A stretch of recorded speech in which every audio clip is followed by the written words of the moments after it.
Hello? Hello. Hello. There we go. Hello. Hi, everybody. How's it going? Is everybody ready for freaking episode 2 of Minkles and Dragons Stronger Together? Because I'm ready for it. Stronger Together. What is going on? Sporting a headache. Oh no, Kiri. That was me yesterday. Fun times. Prue is retweet. Currently pissing my hockey team. Oh, rip Phoenix Coyotes. Alrighty. Yeet. Yeah, yeet. Welcome. For those of you that haven't been here before for Minkles and Dragons, this is our brand new Dungeons and Dragons campaign, written by our lovely dungeon master, Silver Kestrel Studios, or Dylan, as you all probably know him here, or Taco Ninja, or how many other names do you have? Many names. Yeah. I'm gonna let you kind of take over, Del. Okay. Thank you very much. Yep. So, welcome players and viewers to the next episode of our fantastic Minkles and Dragons series. This is episode 2, Stronger Together. And in today's episode, we'll be following up from the previous one. Essentially what happened in the previous episode, for those of you who didn't tune in, is our players were meeting up in a tavern aboard the moving city of Edders to find out why the hell the moving city isn't moving. There's a really nasty snowstorm moving in that's getting worse every day. They need to do it quickly. So they went with everybody down below the city, and they found out that something really nasty has been making the city not do what it should be doing, but they didn't really find out more about it because they had to get the hell out of there because this is a dangerous situation. So now we're rejoining our players as they are fleeing from this situation, trying to kind of regroup and get their bearings about them. But before we get back into the adventure itself, and I get all scripty and dungeon mastery, why don't we go ahead and do what we do at the beginning of everything here and do a little introduction. So we did our in-character introductions basically last time we did this, but at the beginning of every stream, we'll do a little out-of-character introduction. So Dara, why don't we start with you? Why don't you give us a little rundown of your character for everyone who might be new? Okay, my name is Kip. I'm a nomadic elf, but I was actually cast out of my elven coven because I wasn't elf enough. I'm short, I'm clumsy as fuck, and I was actually going to be a queen.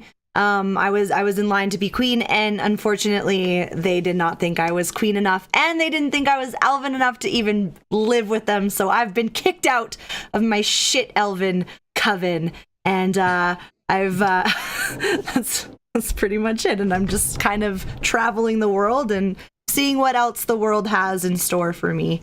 So yeah, that's Kip the elf. Oh, fair enough. Am I missing anything? Is that good? Did you? No, I think you covered everything. I mean, Okay. what you did reveal. My ears fall off too, just so you guys know. It's a thing that happens. That's another reason why you're not as elfy. Most elves keep their ears on. Yeah. I'm just falling apart at the seams. One thing you also revealed to us last game is that your character wields a shape-shifting Pomeranian. Yes. Can you maybe... Nope, she ran away from me. So she's still in training. She only knows one thing, which is to turn into my bow. I tried twice last episode to turn her into a big rock creature to fight the rock creatures that we were fighting, and she failed to miserably. So she still just only knows how to turn into a bow. So I'm hoping this episode she'll learn a new trick or two successfully. Yes, we can only hope. So the way that works with Dara's Pomeranian is if she wants it to turn into something else, she has to be able to see it. She rolls to see if she can feed one of her enchanted dog treats down its throat and make her figure it out. And if she does figure it out, then she can take that form any other time in the future. But it's a difficult roll. All right, so moving on from that, next we have Keefe, played by the lovely Saggy. So Sagittaria, could you go ahead and give us a little rundown of you? Yeah, so I'm Keefe. I'm a gnome, what do we call it? klutz mage klutz, meaning that I, with all good intentions, want to cast abilities to help my comrades, but sometimes I'm not as lucky as I should be, and several mishaps ensue by me wanting to help everyone. So it's getting better. We had some good ones last game. So but I only have a first name because I forgot my last name in a spell mishap that happened. So I don't know much about my past or where I've come from. I just want to help people with my magic, whether they like it or not. Perfect. And that's Keefe in a nutshell. And also just a reminder to those of you, this is a homebrew setting. And in this setting, essentially, the way magic works is it's channeling intent. So you can pretty much do anything as a magic user. It's just whether it goes well or not is kind of dependent on how well you focus on it. Keefe's specialty is that she has a greater chance to pull off like more impressive magic. The problem is it can also go horribly fucking wrong. So, hence Klutz Mage. Now, let's move on to our third permanent character, Laszlo Dipple, played by MWB. Hello, everybody. My character's name is Laszlo, and I am the son of an aristocrat, but my mother was lowborn, so I have a very large chip on my shoulder for the rich. And as a result, I became a thief who basically steals exclusively from the rich. But I'm kind of a dick, so I'm not always altruistic in my stealing. And, you know, sometimes I'm just selfish. So that's Laszlo in a nutshell. And last game for those of you who missed it. Oh, by the way, just an update to you players. I awarded Keefe and Laszlo both with 1 behavior point for exceptional undertakings during that game. So essentially, you guys pulled off some crazy stuff. And one of the things that was pulled off was Laszlo basically lassoed a rock monster and pulled it to the ground. And I wasn't expecting it, and it wasn't expecting it, but it happened. So I'm going to go ahead and give you, the positive point because that did happen. And last but not least, we have our next guest character, Prue Sprout, played by Nixus. So Nixus, why don't you go ahead and introduce yourself and explain your character? You're muted. Muted. Did I get it? Yes, there we go. It's unmuted. Sorry, guys. Hi, I'm Prue. I am a human fighter. I am a nomad who made my way to the city of Edders just in time for it to stop working and things to start freezing. So I'm super looking forward to being able to fix this and fix this. Fair enough. Alrighty, well, that's the introduction of our players and their characters. Now that you all can associate who's who, are you guys ready to start the adventure? Yep. You? What about you in chat? What about you folks? You guys gonna get hype? Can we get some hype in chat to start this little undertaking? Maybe, if you're a subscriber, you can hit the Daradef hype emote like that, or you can just type hype in chat, get all that kind of hype going. That's a lot of hype. That's a lot of Dara loves. Yeah, look at Perhaps you should raise the roof. Excellent. All right. Well, I think that's sufficient amount of hype to put into the narrative machine to start it up. So why don't we all settle back and I will start the introduction of episode 2.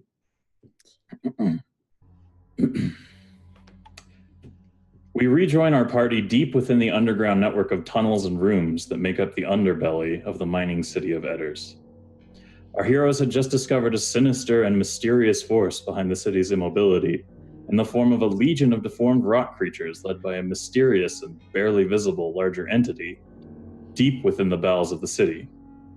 With more questions than answers, and escaping a slow but imposing and potentially unkillable foe close on their heels, Keefe, Laszlo, and a soiled Siphius eventually make their way back to the elevator to the surface. As the group approaches the elevator room, they notice a small cluster of huddled figures in the center of the room, forming an outwards-facing circle. Before anyone has a chance to do anything, a familiar voice shouts out from the group. "Cut! Is that you?" Yes? Me? You notice, It's me. as you guys get closer, you can see that these figures all huddled together look to be the scattered remnants of the group that you all came below the surface with, but there is a decidedly less amount of these people. But you notice that one of these survivors in this group, sitting here at the bottom of the elevator, is Dolan Digbeard, the dwarf you guys met in last adventure and seemingly did not know the fate of. The naked dwarf? Yes. Woo! So for those of you who might be new here, Dolan Digbeard is a dwarf who joined our players in the first adventure from the tavern, made friends with them all. He is completely naked and wields an obsidian pick hammer. And he basically covers everything up with his massive beard. So, you can kind of get a sense of like, he's a bit of a naturalist and a self-proclaimed anthropologist. But here he stands before you, and he is very excited to see the lot of you. So he comes running up to you guys, and he's like, oh my goodness, where have you all been? Oh, just getting chased by scary rock creatures. How about you? Where have you been, Dolan? It's Dolan, thank you. Dolan? Sorry. You know, some trauma, okay? It's in the same area, so it's okay. I don't mind it. Anyways, yeah, there were rocks, and they weren't friends. There were non-friendly rocks, and we definitely ran into those as well. I assume you had a bit of a better, experience of it. What with the rest of you all being, in one piece. Yeah, except for that one guy, can't remember his name, got eviscerated. So, I mean, we're good, but there was some death. I was there when everything started to go bad. And then I don't know where you went, but I started breaking rocks because, I'm a dwarf and I've got a big thing. And he like hifts his thing over his head again proudly. And he's like, "Yep, the rock breaker here, it wasn't too much of an issue, but some people didn't know how to handle sentient rock creatures, and they're, not alive anymore."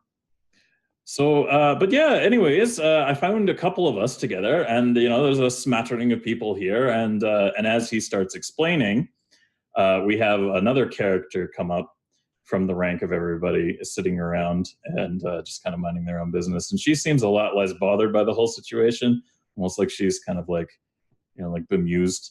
And she comes up to you and introduces herself as Prue. So Nixus, why don't you go ahead and introduce yourself to the group? Certainly. So I am probably around 5'6", 5'7", just a smattering of freckles and massively brown, fluffy hair. And correctly stated, somewhat uninterested, moderately apathetic towards the whole plight that we seem to be experiencing. And I'm going to glance down at the new dwarf and then up at all of you, moderately confused. Do you all know how to get out of here? And I was going to say, I was hoping you could tell us. No. Okay. Join the group. Yep. As you guys kind of like have that interaction, Dolan goes, Did you bring the stone singer with you? Siphius. Oh, you mean this pile of vomit over here? Yeah, he's been through a lot, and I don't know if you're gonna get any good answers out of him. We need to clean him up some more, I think. We damn near traumatized the man. I don't want to get near him. I don't want to clean him. As you guys kind of look over your shoulder, all looking at Siphius, he's kind of like taking a bit of a breather on the wall, leaning, and he's catching his breath, and he just like looks up and like looks down a bit, and he's still kind of just sitting there gathering his wits about him. And Dolan kind of looks like perkier, and he's like, "Oh, good. Well, I guess that means we can actually take the elevator out of here then, because a lot of us were just poking it and yelling words at it, and that didn't do a damn thing. So I'm glad he's here, because otherwise I don't think we'd be getting out of here." We could have just taken the elevator this whole time. Seriously. But it didn't move because it needs to be sung to, or whatever the hell you guys do to make things work. As he like looks over at Siphius. So as you are all kind of standing around waiting for the stuff to get together, you're all making your friendly hellos. Siphius just kind of like looks up at you guys and starts shuffling like really quickly past you over to the elevator, like he had just seen something really unpleasant. And as you guys are kind of like, the hell is he doing? You can kind of sort of hear that, like in the corner of the room, the sound of like a couple of loose stones kind of piling together in a form. Yeah, let's follow him, please. Does he go faster? Can he move faster? Let's go. Let's faster. Get out of here, please. All right. So it seems the group consensus is to get on the elevator, yes? Yes. Yes, Let's let's go. run. Yes, please. Okay. We seem to run. That's like the best thing we do. We're real good at And running. we're super good at that. I'm Not so much also good at fighting. that. That's crazy. Ah. But you guys are also good at that. We're bound to All right. solve this problem by running from it. We got this. It's my life lesson, my life story, honestly. All right, let's go. So as you guys pile onto the elevator and Siphius begins kind of like chanting and moving his hands, he starts kind of like moving his hands up, and the platform kind of shifts and starts going upwards. And at about this point, I would play a sound effect that I found that was like a stone elevator. But the thing that hosts the sound effects for the stone elevator is just straight fucked. Do So your we're all best going sound to- effect. Yeah, I'm going to do the sound effects. So it just goes and starts like going up, and it's like, and as the massive elevator makes its way further and further towards the surface, it continues its journey past the main entrance, climbing all the way upwards until it comes to a rest before the entrance to the central spire itself, the place where all of the city's most important decisions are made and the final word in all matters is essentially given. So you all kind of like stop and see that Siphius is he's kind of walking straight into the building, and whether you guys are coming or not, are you tagging along with him? Sir, where Siphius? are you going? So I think he's just gone. Should we just follow him? I mean, we kind of need him. Since We he's need the only him. one that can sing to the rocks Yeah. or whatever it is he does. I mean, he's Let's- mostly throwing up, but Is he okay? He looked like he had a lot of. I tried Wow. to ask him if he was all right or what was going on, and he couldn't muster a response. So I poured a lot of water on him, so I think he's okay. I did notice that his knees were wet. That was very kind of you. Yeah. Yeah, he seems to gather himself up. Like, he's okay for a little bit and then goes into this like fit of craziness. But I think he's led us this far. Let's just keep following him. Yeah. All right. It looks like everyone else is also making the move to follow him into the building, along with Dolan, who's just kind of like jogging to stay right next to him because he knows that like this guy opens doors. I want to be near the door open guy, essentially. Are you guys kind of getting close to Siphius as he's heading towards, or are you going to kind of stay with the group? Yes, but we're keeping a healthy distance. Is it just us, Dolan and Siphius, or are there other people here? There's a smattering of other random hero types who like adventurers around you guys. Nothing too descript. They're part of the big group that came down with you, and they're all just kind of like herding along with everybody together. I kind of work my way in a gnome-like way through the crowd up towards where Siphius is. All right, gnome-like. I like it. That's a good descriptor. I mean, I just walk under their legs. It's fine. yeah. Right between them. Right between them. I go right between those legs. Coming through. Ah, what the fuck? Evie follows you. Oh, I love you. Didn't you name your dog something I else for mean, this? shit. I believe that's her middle name. Awkward. Yeah, Pip. Yeah, Pip Evie. Ah, yes. We all knew With about Pip Evie. Yeah, with no last name because we Yes, both this were Kip stripped of our Elvin titles. is a chatty lady. That's she says a lot. True. All right. So while you make your way into this grand and imposing building with the help of Siphius' stone singing to open the massive hallway of doors leading into the center of the spire, you notice all around you that spanning out from this hallway that you're walking, which, by the way, is very odd because it's just a pathway with doors, and then there's just like no walls. It's just doors. And while you're making your way into it, you notice displays of grand mineral wealth and opulence arranged like a museum, essentially just stretching out to the furthest walls of the first level of this place. And each display is broken up evenly by placed support columns of very intricate and ornately carved stone. And some members of your group kind of briefly consider wandering free of Siphius' guiding path to inspect these displays.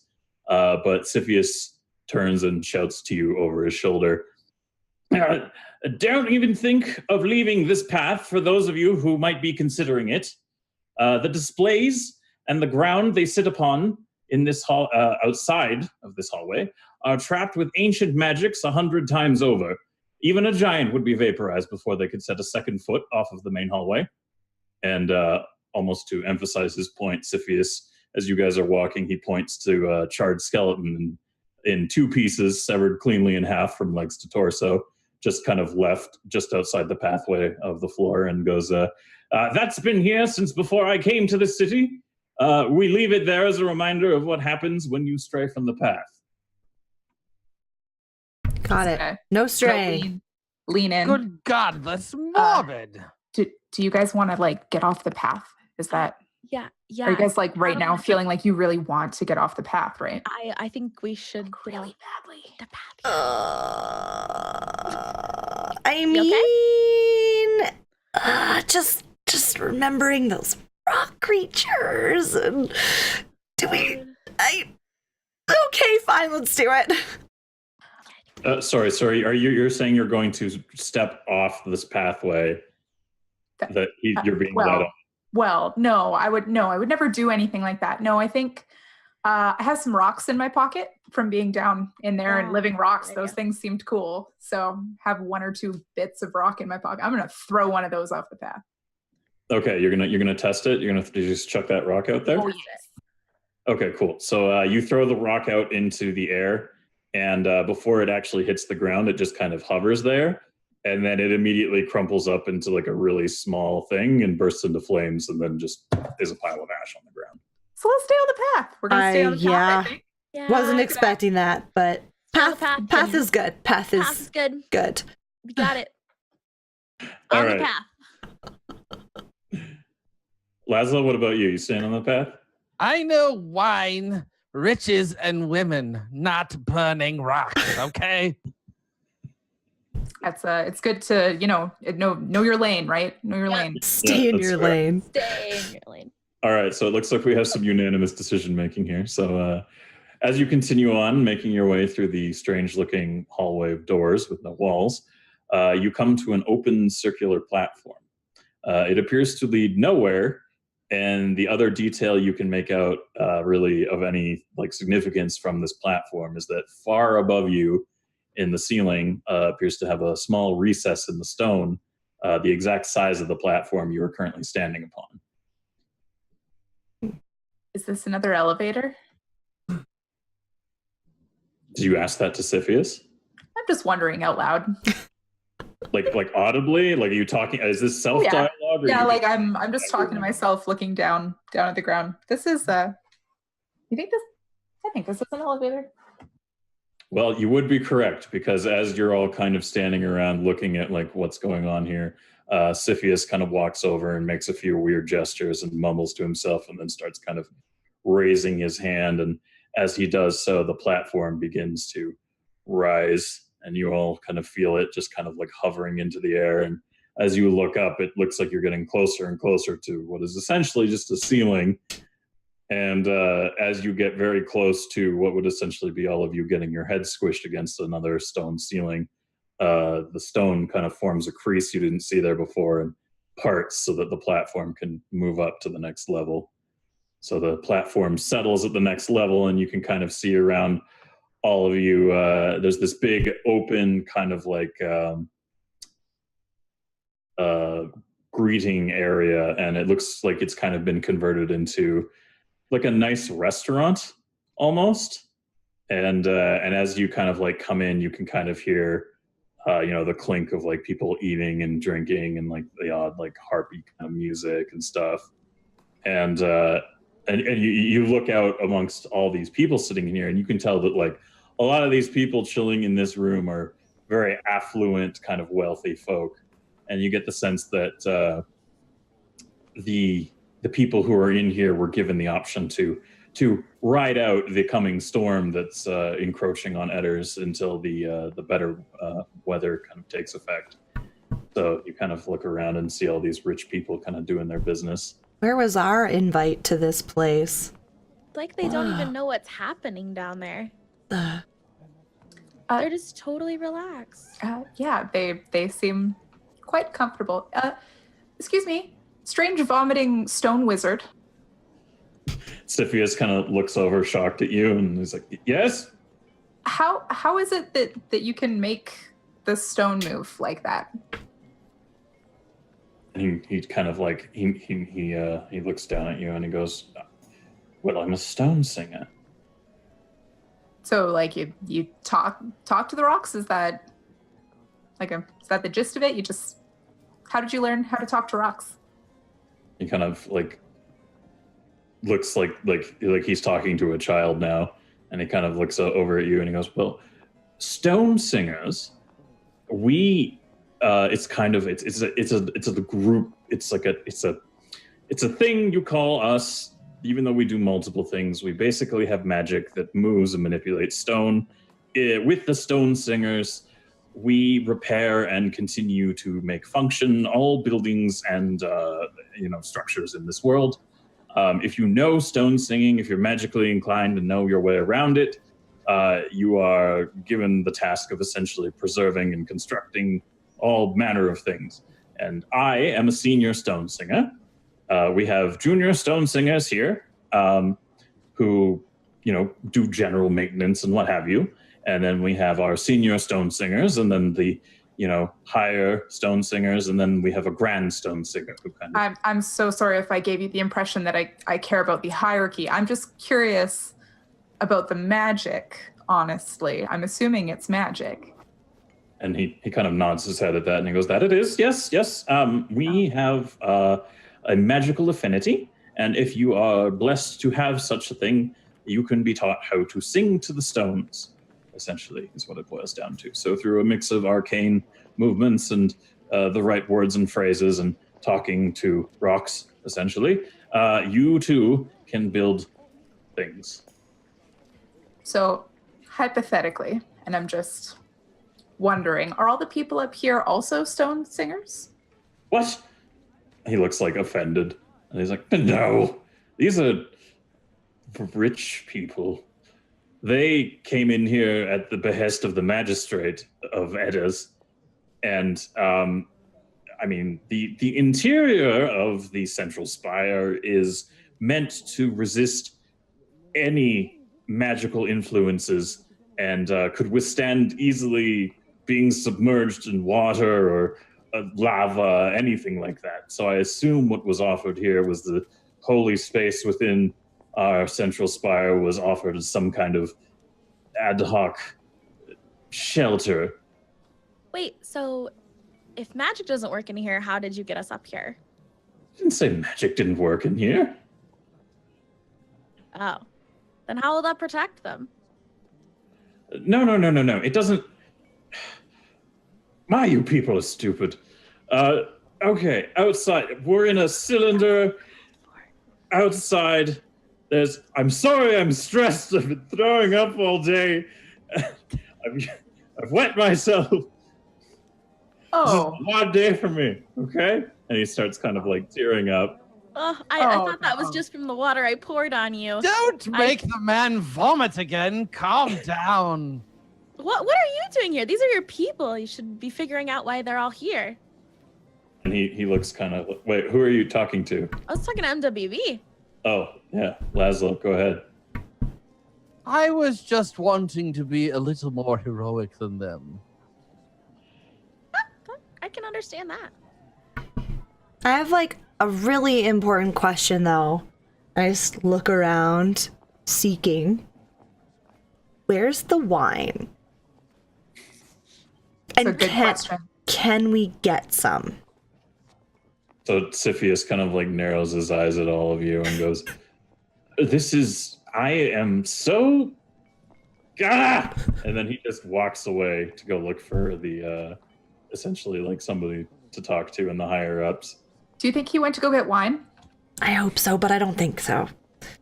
I think we need to do it ourselves. But like, I'm just trying to make the best out of a really crummy situation. I just want some wine, you know? I'm not going to lie to you. This place is much nicer than the underground. If there's an opportunity to stay here and drink, I think we should take it. Yeah, this looks a lot less threatening. What about the city? And also, is he the only stone singer? Because I could go with another stone singer that doesn't smell and barf all the time. I mean, he said But, there like- were more, but not in this Ultimately, vicinity. I can't afford to live up here through the storm. So we gotta fix this. So it's Bar really- maiden, can we get these ladies a drink? A true gentleman. I'm sorry. Who are you? My name is Laszlo Dibble, and you need not know who or where I came from. Okay, great. Yeah. I'll take that drink. As you guys kind of look around the room, there's a couple of people like sitting at tables have like started to take notice of you guys, and it's not just you, it's that other like a couple of like, for one, there is a completely naked dwarf with a hammer standing there, so that's kind of attracted most of their attention because he's just kind of like chilling and looking around and like, oh, this is neat, kind of thing. They're all like doing the whole like, ugh, like rich people thing where they're like, oh, this is ugh. And monocles and what have you. So you're kind of causing a bit of a scene as this group of disheveled adventurers is kind of just standing there amongst this like ongoing well-to-do, and this guy comes up, like obviously like a fantasy era sort of butler type, walks up and he goes, yes, hello. Do you have a reason to be here? Yes, we're saving the city. We're Yeah, heroes. That's us. We're gonna save ya. And Got it. the guy looks kind of like, he goes, yes, well, as you can see, everyone in here is just fine. So perhaps you would all like to save the city outside? Maybe you should go talk to that naked dwarf over there, because he is our fearless leader, and he'll have more information, and he's got a weapon. So I like slouch down, just kind of like back away slowly, trying to be brave. As you kind of say that, Dalwin, he picks up on what you're saying, and he just kind of like turns around on one heel with he's got his hammer, the thing on his shoulder, and he kind of like heel pivots and he goes, I can help you. And the kind of like butler-esque dude kind of leans over to him and he goes, yes, if you could perhaps go. And he kind of like sits there for a minute and goes, interesting proposition. I have an alternative. You thank me for saving your life, and then you give me some booze. Yeah. Here. Yep. Here. That is Yep. the best thing he has said ever. And as you kind of like see the butler-esque kind of guy just kind of like, oh, like he's getting a visible headache because you're very annoying to him. Should And I? he's like, should you what? Oh no, I was gonna whisper over to Kip and say, should I do the thing to his cloak? Should I do it? Do the thing. You wanna do the thing to the butler? I want to do the thing to the butler. All right, go ahead. Roll me a d20 and no modifiers. Just roll me a d20 and let's see what happens when you do the thing to the butler. Oh, not bad. No, not bad at all. So you kind of like, as he's like sitting there, like frustrated with what's going on, you, and with your tiny stature, sneak up to this butler and basically, or like concierge or whatever the hell you want to call him, this snooty dickweed. And the snooty dickweed is standing there exacerbated. And in order to help matters, you walk up behind him and set his fancy tailcoat on fire with a snap of your fingers. And then you just kind of walk back. And he kind of looks down and notices that it's on fire. And his eyes go wide. And he just kind of like, pardon me, and shuffles very quickly into a side room. Oh, goodness me, that man was on fire. Yeah. What kind of I place don't know is how. What a terrible establishment. Man. You know what? We it's should not so take our safe drinks anymore. to go. Mm, To go. agreed. But we need like a lot of them, just in case. So I'm going to take a look around. I'm assuming there's seating in the area adjacent to where we're at. Is there perhaps like a jug of some kind of alcoholic beverage? However, after doing that, you've attracted the attention of the guards on duty in the area. What? Why? They're all starting to kind of like come over because there's now a rather noticeable commotion occurring in this group of rich folk. And you know, they don't look too happy. They know you're not supposed to be there. They start moving in. And as they kind of start moving in, Dolan kind of like unshafts his... Wait, sir. There with me, my father is Jermaine Dipple, and we have been invited here on his behalf to take part in your food and your drink. Please do not hold their heroing against them. Please take my good name and let us be. Thank you. I'm sorry for her shenanigans. The guards and everyone around kind of like they understand. Like a lot of people here actually know who Laszlo is, and they're like, "Oh God, it's him," and they just kind of, but they brush it off because Laszlo's from a high society family, so he kind of gets away with a few goofy shenanigans at times. So the guards kind of all roll their eyes and go back to what they're doing, and you're all kind of standing around. And Dolan kind of like hefts his weapon back over his shoulder and he goes, "Hey, that was nice of you. I wasn't looking forward to breaking some kneecaps. So I understand that we probably want to all start mingling and taking things off tables and helping ourselves to a good time, but we should probably go follow Cepheus and figure out what to do next about the rock monsters." You know, you're probably right. Too true. I'm going to reach over and just grab a jug of alcohol and just walk off towards where he was headed. Is there a back room we can perhaps meet in? I Oh, just maybe look then we could questioningly discuss over at Laszlo for why he wants to find the back room. Just a quiet place to discuss our plans. that's not a bad idea. Yeah. Master Dipple? Yes, let's go. All right. So you all kind of consensualize that it's time to go find Cepheus. So the whole group of you all kind of move out looking after him. And eventually, through asking people like where they saw a vomit-colored stone singer end up, they kind of follow his path to a place where he's kind of waiting outside of a big room. And you and all of the other heroes who had come in with you guys decide to follow as a big group so as to not get caught out of place.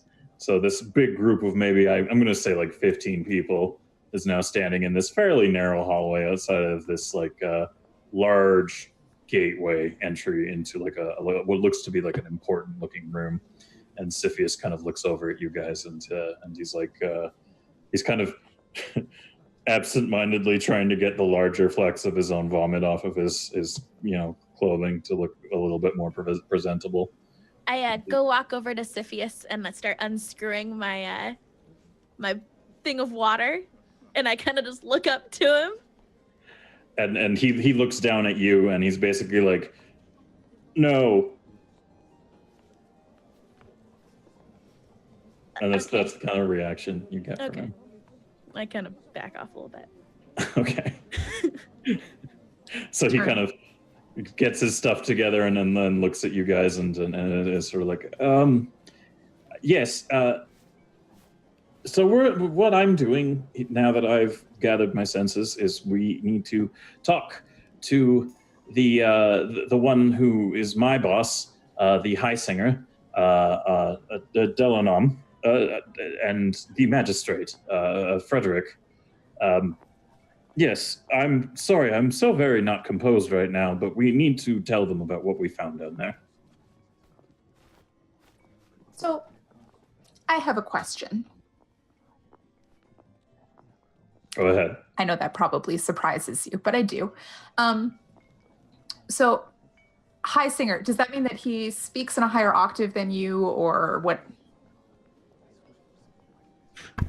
Just like I like her. the top of his nose and just kind of like doesn't say anything, and he looks like he's about to cry again.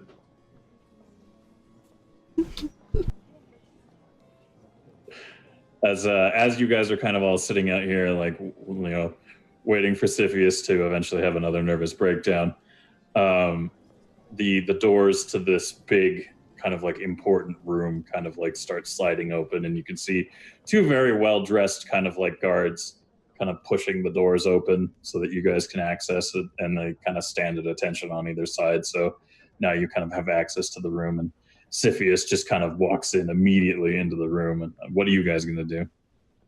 Follow We're right going behind. to follow. Yeah. I'm gonna lag behind, and I'm gonna try and engage one of the guards in conversation. And I'm just gonna, probably the one on the right side, I'm gonna say, hey, do you know what's down under the ground? Gonna kill us all? That's how you're starting a line of dialogue with this like really stern looking guard. Yeah. Okay. Before he responds, Dara, do you want to just take a quick second to thank the people who just did stuff? Yeah, SK, thank you so much for that massive host. Really appreciate it. For those of you that are just coming in, haven't been here before, while we're playing D&D, we're not going to be chatting like directly to the audience. You guys will have, I'm assuming, Dylan, you have some stuff planned for voting.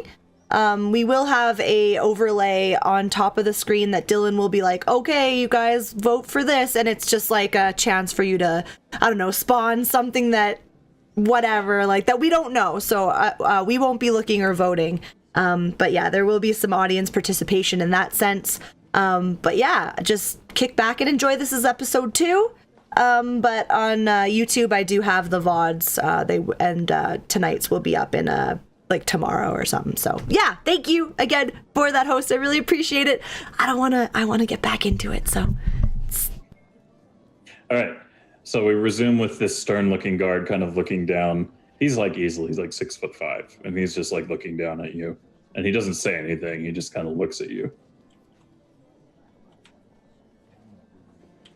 Hello? Can you speak? He just keeps staring at you. Okay. And I kind of, as I'm stepping off, just kind of give a little hop on his foot. He doesn't react in the slightest. Okay. That's fair. He's a very stern-looking fellow, and you get the sense he's wearing some pretty, like large, sturdy boots. That's fair. He notices what you did, like he sees it, but he's just not responding. Dang it. We'll get him next time. I shuffle over to Prue. Hey girl, you got that alcohol, right? You know that I have that alcohol, yeah, and I'll hand it over. Okay. Yeah, just hand the whole jug over for you. Like a delinquent, I'm looking around, making sure I'm allowed to do this, but I just take a little swig and pass it back really quick. Just pulling the straw to your purse, like. Yeah. Okay, thanks, girl. Whew, take the edge off a little, you know? Yeah. You know, I'm down in those, I don't even know what you would call them, bellows, perhaps, of the city. No, none of that. No, up here with the alcohol and the music and the vomity wizard, I think this is where we should be. It's much better. It's much better. I like it. So as you are politely having this conversation between one another, sipping booze in what is essentially like the High Magistrate's central office, you see that Siphius has made the long journey forwards over to this large kind of meeting table. And you see a couple of the other stone singers are kind of gathered around, and some important looking kind of like finance dudes, yield abacus accountants or whatever the hell. And then you see two rather imposing figures kind of like sitting very close to each other at the end of this table, and they're having like a heated discussion. And they both look up at Siphius, and one of them is a very stern-looking kind of man. He's fat, but he's also like that kind of muscly fat, like the kind of like, that he could probably throw you through a window, kind of like the Kingpin almost in like Marvel and stuff like that. He's like just that level of like bulky, but he's got like a huge bushy mustache and like a long pointed kind of like beard. And he's just kind of sitting there, and he looks up really sternly. And then next to him is this old as fuck looking dude in gray. Oh, sorry. Can you guys hear anything coming from my microphone? Like a background noise? Faintly. Yeah? A little bit, yeah. Okay. Can anybody else? When I'm done this description, I'll see if I can go have a word. Okay, no worries. It's not like super loud or anything. No, it's not. You don't hear it super badly? Okay. All right. Yeah, it's all right. Okay, so so you see this like this guy, big strong dude, bushy mustache, everything, and then you also see a guy, basically like old, very old fellow, but he doesn't seem decrepit. Like you get the sense that this dude has been living for a long time, but he's not immobile. And he's wearing much like the same kind of gray robes with like stone like accessories, kind of like Siphius is doing.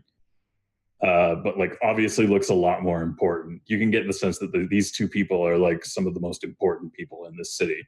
And as they kind of look up, Siphius walks up, and he doesn't really know what to say at first, and he just awkwardly like to both of them. And then he kind of stops for a minute and goes, "Rock monsters." And they look up at him, and the like old looking one kind of like leans over the table, and he goes, "Siphius, did you say rock monsters?" And Siphius kind of sits there for a minute and goes, "Yes." And then he reaches into his robe and absentmindedly takes out the piece of rock that one of you had thrown at him, and he had recovered underground. And he kind of like leaves it, brings it out, and I guess he's a little more used to it now because he only just kind of goes when he like pulls it out of his robe, and he just kind of puts it on the table and looks at them again and goes, "Rock monsters." So I'm gonna pause real quick there for a second, and you guys can kind of like talk amongst yourselves. So, what are the chances he's like allergic to rocks? Oh, Yeah. I didn't think about that. Or if maybe the Yeah. rocks that are alive make him sick. I want to know if when he always sings to rock, he's Maybe sick. it's like just a dwarf thing. Are the other ones looking like they're gonna vomit? No, I don't know. they Have any look. of them touched it? Wait, let's see. Does anybody have any of those rocks? I have one in my pocket. Should I just go try and see if they get nauseous if I go kind of put it in front of Yeah, them? you know what? They might not notice you. Maybe just like sneak under the desk and just like put it against them. See what happens. Okay, I think that's a good idea. I'm Yeah, gonna yeah. sneak under their desk and try and see if I can make them throw up with the piece of rock. Yeah. That's a good Yeah, idea. this is for science. This For is science. Yeah. You got this, Keefe. So I scurry along towards the table. Once once he knows that's what I'm doing, I shall be doing that. In the meantime, does anybody else want some of this wine? You know, yeah. Keefe first. I've had some. I should wait a minute. Grab Back over here for a second. Hand you chug this. the whole thing. Take a nice big swig for a little gnome-like person. Okay, pass that shit over. Oh, he's back. So I have pulled my piece of rock monster out, and I am going to try and sneak under the table they're at and see if I can get the other two old guys to vomit. Sorry, what? Hold on. What? For science. You're gonna try and take a piece of your piece of rock monster? Yeah, my piece of rock monster, and try and get the other old dudes to vomit. We wanna know if it's like a dwarf thing, if that's why he's throwing up, like Siphius I don't is. think I remember you picking up any pieces of the monster, Sandy. No, I did. I have it in my inventory. We did. I thought we threw them away because it was pulling. The other rocks were pulling. I have one toward rock it. monster bit in my bag. Oh, well, there you go. Shit, I didn't know you had actually physically picked up a piece. I didn't remember that. We had all happening. done it, but I thought some of us or all of us had thrown them away because it was pulling. Like the other rocks were like gravitating toward them in our pockets, but I didn't know if we kept them or not. It's okay. It's all good. I can adapt it. Oops. So good. So yeah, you're holding this rock with no problem. So you're going to take it and you're going to try to go under the table and touch like the old man. With the rock. Yes, I'm going to try fine. and touch him with the rock. You're in this big open room where everyone's watching you, including a group of like well-armed guards. She's very short. I'm very small. You know what? Tell you what. Why don't you go ahead and roll me a d20 at a -6? Oh God. Okay. Oh, I'm nervous. Oh wait. Oh shit. Yeah, just click the roll 20 button, add a -6 modifier. Okay. Girl, that's not bad. That's not bad. That's not a bad roll. So you go down on all fours and think you're being super stealthy with your rock, and you start kind of like going under the table, and you're giggling a bit, and, to yourself, and as I you're am also giggling. Yeah. Same. as you're giggling away, then the old man who's looking at Siphius, the old like gray dude, he kind of like stops for a second in the conversation with Siphius, and he leans under the table, and with like a big like old man smile, he kind of looks at you and goes, "Well, hello there, little one. Hi. How can I help you?" Does the rock make you vomit too? And he kind of sits there and he looks a little amused but also confused, and he goes, "The rock made Siphius vomit." Yeah, a lot. Can't you smell it? And he kind of chuckles a bit to himself, and he goes, "A little. You know what? Hand me your piece." And Okay. he holds his hand out for the rock. I pass it on over to him, and then I kind of crawl back and like. Does he vomit? Okay, so as the rock goes into his hand, his look of like elderly, like kind of cheer goes away, and he's holding this thing, and you can tell that he looks a little queasy, and he's not happy, but he doesn't throw up. So he takes. This isn't a Siphius thing. Yeah, you can get the sense that he feels something not good from this rock, and so he pulls it out from under. And Siphius, while he's talking to the magistrate on the right, looks over at the left, and he looks down at his piece of rock and looks over at the rock that he's holding, and he goes, "Hi, Singer, did you already know about this?" And the Delanom kind of looks at it and he goes, I think that we need to have a very important discussion, Ziphius. All of the singers. And on the left side of him, the magistrate, this big, like, burly guy, like, fat, like, obviously. Frederick Sallow is his name, and he kind of, like, puffs up a bit, and he goes, What do you mean? You need to have a discussion? Is this a problem I'm going to have to deal with later on? And the high singer kind of looks over and he goes, it's a problem you need to deal with now. And you all kind of like look around and like, oh shit, like obviously this old dude knows what's up now. You didn't really have to explain too much to him. And you kind of get he brings Ziphius in closer and they kind of have a bit of a heated discussion. And Frederick is looking like he's angry. Like he's got red in his face. And as like they kind of like have their little huddle discussion, he at some point while they're explaining something to him, he slams his fist on this like rock table, and you can see that it like leaves like a crack in the surface of it, and he is just pissed, like he is not happy. So you get the sense that things have kind of gone to a bit of a less softer mood in the room. And as you kind of do that, Dahlin kind of leans over to you guys and he goes, he's not happy. Do you think it's because we brought in the jug of alcohol? Nah, I think we're good. Just drink more. It'll be fine. Oh, okay. Just a little bit more. Do we still have some of those brownies?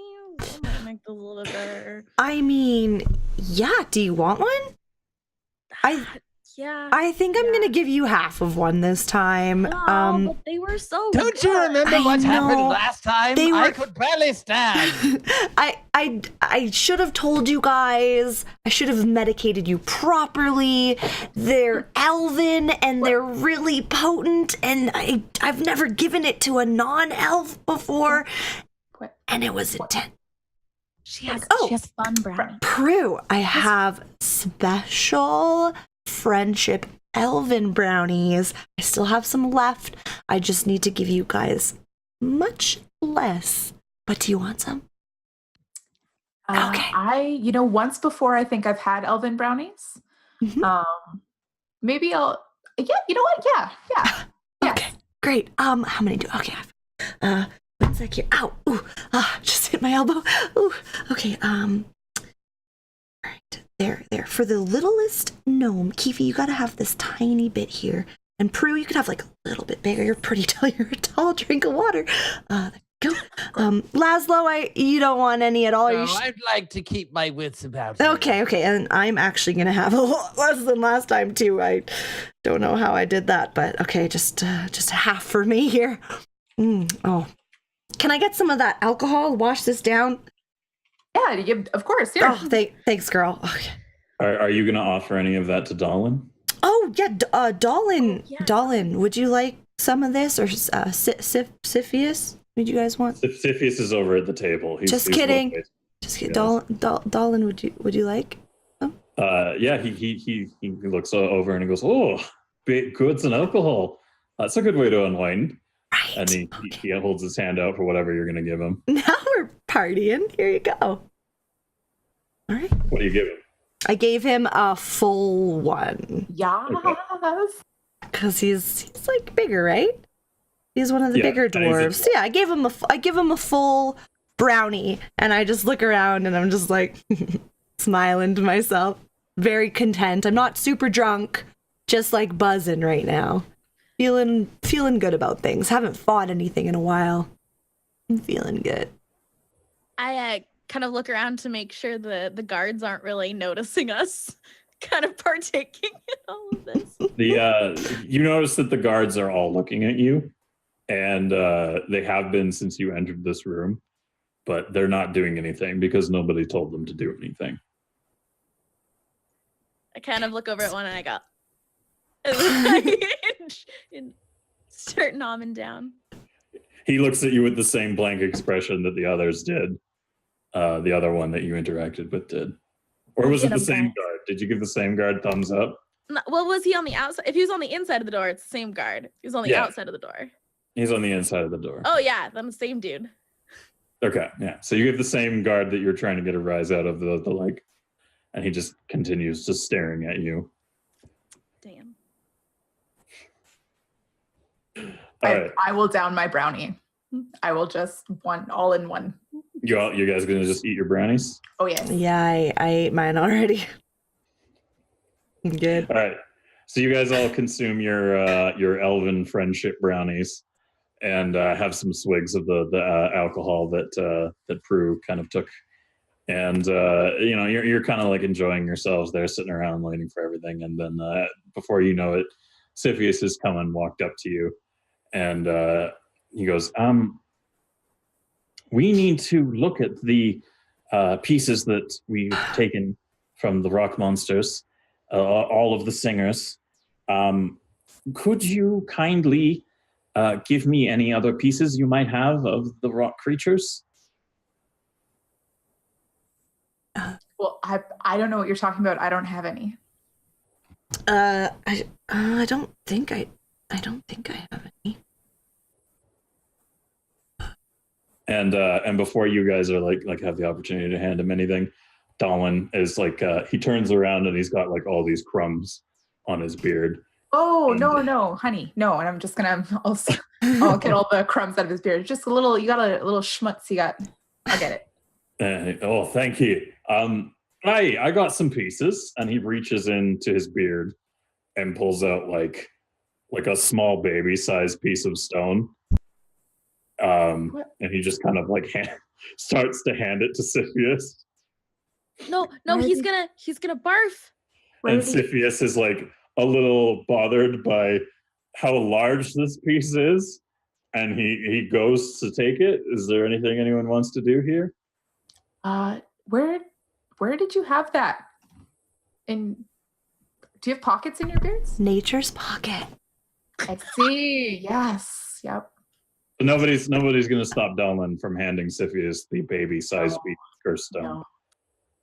No. Nobody?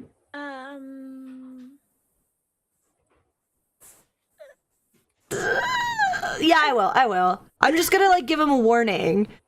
Whoa, wait. If you do that, you might want to step back really quickly. He does vomit every time he retrieves these rocks. You've been warned. I take a step back.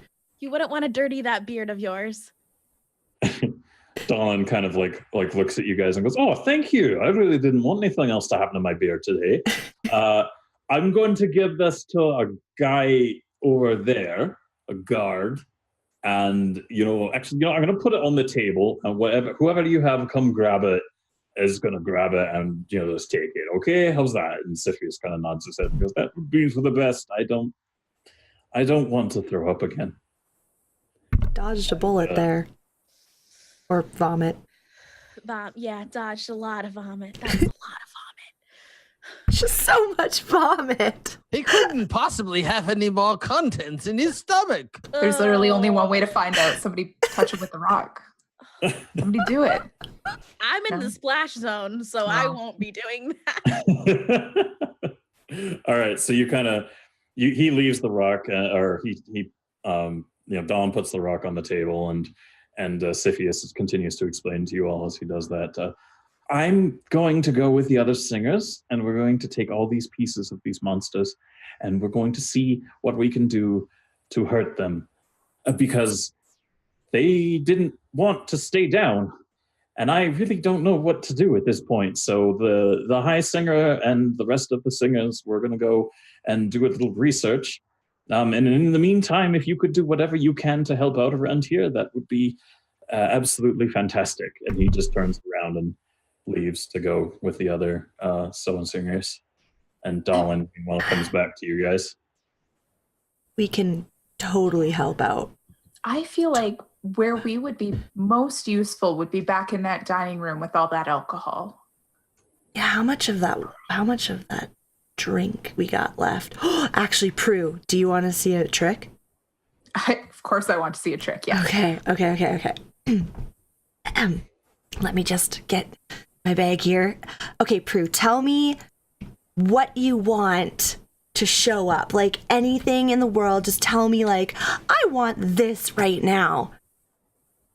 And it'll be a good trick. Just anything. Anything. There's just so many things that are coming to mind. Perhaps some sort of exotic bird. Okay. How about a phoenix? That'd be pretty cool. Right? Okay. That'd be pretty cool. I call upon the power of the Pomeranian. I reach into my bag and I take one of my transmorphic dog treats out. This is I don't know if you've met her yet. This is Pip, and she does tricks really well. Okay, just have one of those turn into a phoenix. Okay. So Dara, you feed your dog one of the magic doggy treats to get it turned into a phoenix. Yep. And your dog is confused because there is no phoenix in the room currently, so it doesn't know what it's trying to turn into. But can you go ahead and roll a d20? Yes. For me, just straight d20 though. Okay. Hold. Oh.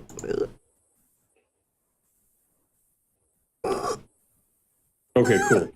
So your dog doesn't really understand what you're saying, and you feed it a treat, and you're like, you hold it in front of her, and you're like, "Be a phoenix," and it doesn't really understand, but it tries to impress. So it opens its mouth, and it makes like a crow noise, and then it closes its mouth and happily wags its tail.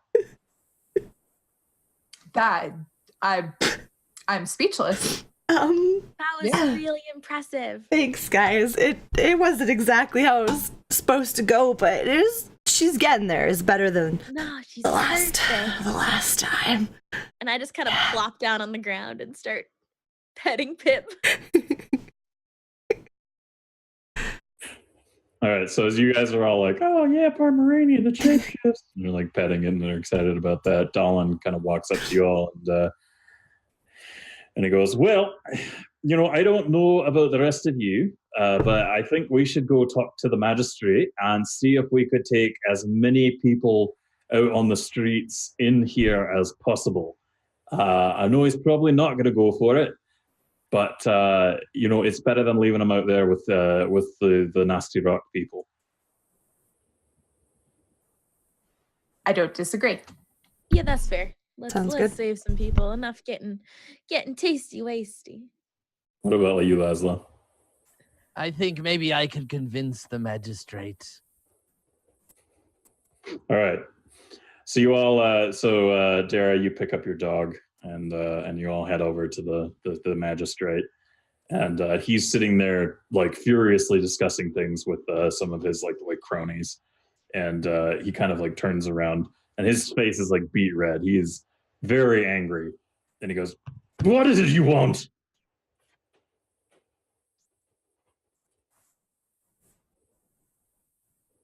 Muted. Sir, we would like to discuss a plan, if you would listen. And he narrows his eyes at you, and he goes, "Oh, Laszlo, why is it always you with these things? What plan do you have?" I believe if you will address this Dolan man, he has some words to have with you. Please use what little influence I have left, and please heed his words. And he kind of he clenches his teeth, and he looks down at the dwarf, and he goes, "What do you want?" And the dwarf looks up and he goes, "Well, now that you know what's going on, there's monsters. It's bad. Things will go better for us if we take everyone you haven't been letting in here, who's still in the city, and maybe put them in the central spire, maybe." And he looks even more angry, which is difficult at this stage, and kind of grabs the edge of the table and starts kind of leaving finger imprints on it as he grips it, kind of like mulling this idea over.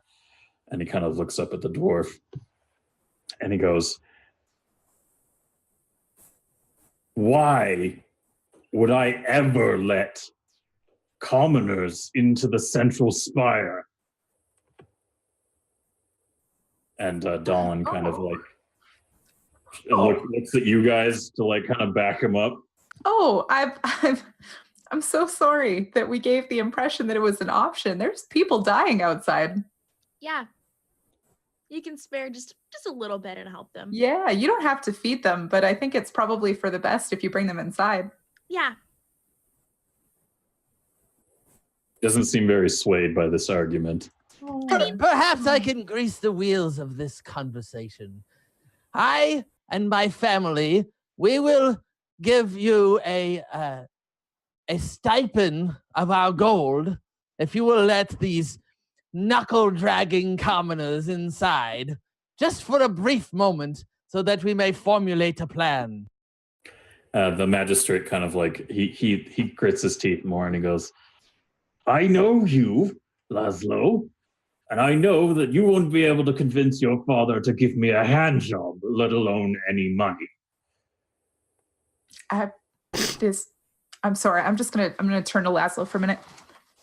Is your father known for giving out hand jobs? Is that why you're popular around here? Of course not. Oh, sorry. Do not take the tone with me. Sorry. Well, the other option is there's 5 of us and 1 of you. So you can either let them in or, you know. I did watch this short one light someone on fire earlier. Yeah, it's real helpful. It's true, and I can turn this Pomeranian into a dragon. Wait a minute, we can keep this civil. What would you like us to do so that you may be swayed by our plan? He looks like he's kind of reaching the boiling point of like listening to your inane drivel. And Dolan kind of like perks up immediately and he goes, okay, here's what we can do. If we get people inside, that's more people who will fight the rock monsters before the rich people have to fight the rock monsters. And he kind of sits there for a minute and mulls that idea over and just kind of nods his head. And he leans over to one of his attaches and basically goes, and he's like, get me one of the singers. And are you not a singer? With what you're doing to the edge of that table, I assumed looked like you could mold rock with your hands. And you kind of get he looks up at you with like a bit of a snarl, and he just says, I just have big hands. Oh, yeah, better for hand jobs.